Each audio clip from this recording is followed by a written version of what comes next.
آپ جانتے ہیں یہ جو امیر لوگ ہوتے ہیں نا، ان کے پاس پیسہ کہاں سے آتا ہے؟ ہو گیا نا یہاں پر تو ویڈیو کے اینڈ تک جڑے رہیے. آج میں وہ سیکرٹ آپ لوگوں کے ساتھ ڈسکلوز کرنے والا ہوں کہ امیر لوگوں کے پاس پیسہ کہاں سے آتا ہے. کچھ لوگ یہ سمجھتے ہیں کہ امیر ہونا صرف قسمت یا وراثت کا نتیجہ ہے، لیکن اگر آپ غور کریں تو دنیا کے زیادہ تر امیر لوگوں کے پیچھے خاص سوچ، پلاننگ اور کمائی کے ایسے سورسز ہوتے ہیں جنہیں عام لوگ سمجھ ہی نہیں پاتے. آج ہم اسی راز کو جاننے جا رہے ہیں کہ آخر یہ کون سا راز ہے کہ امیر لوگوں کے پاس پیسہ کہاں سے آتا ہے، جو 99% لوگ نہیں جانتے.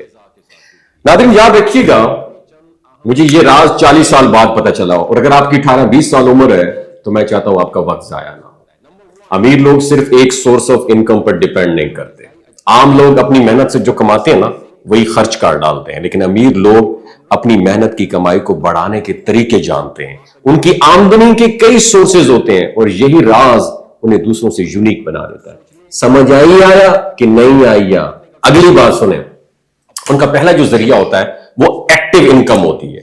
شروع میں امیر لوگ بھی محنت کرتے ہیں، ٹھیک ہے، نوکری یا کاروبار سے کماتے ہیں، مگر اس آمدنی کو صرف گزارے کے لیے نہیں بلکہ اگلے قدم کے لیے استعمال کرتے ہیں. یعنی جو کماتے ہیں اس سے نئے مواقع پیدا کر دیتے ہیں.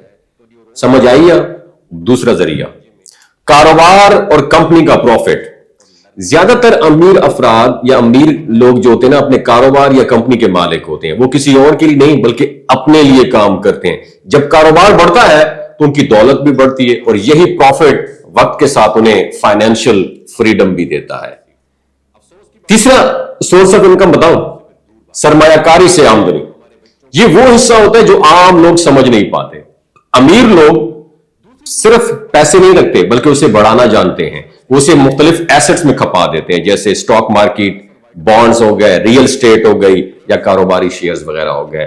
وہ ڈیویڈنڈ، سود اور پراپرٹی کے کرائے اور سرمایہ بڑھنے سے جو ہے نا یہ لوگ نفع کماتے ہیں. لیکن اگر آپ مسلمان ہیں ساری چیزوں میں سود کو خدا را اسکپ کر دیجیے گا.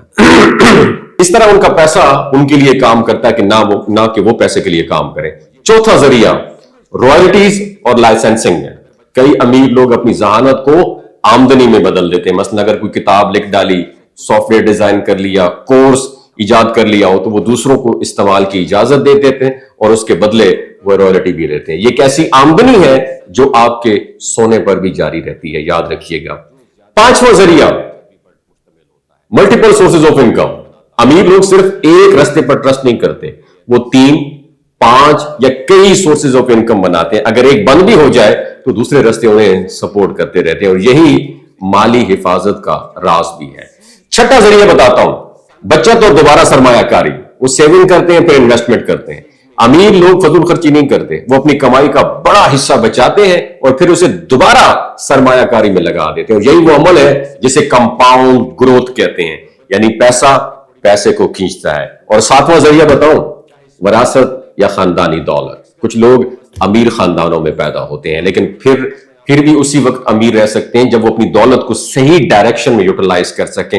وراثت آغاز ضرور بن سکتی ہے مگر حفاظت اور ترقی جو ہے نا وہ عقلی مالی سے بھی ہو سکتی ہے. یقین مانے اگر عقلی طور پر آپ امیر ہیں تو اس چیز کو آپ اس مال کو ڈبل کر سکتے ہیں. تو یہ 7 ذرائع ایسے تھے جو مجھے 35 سے 40 سال کے بعد پتہ چلے.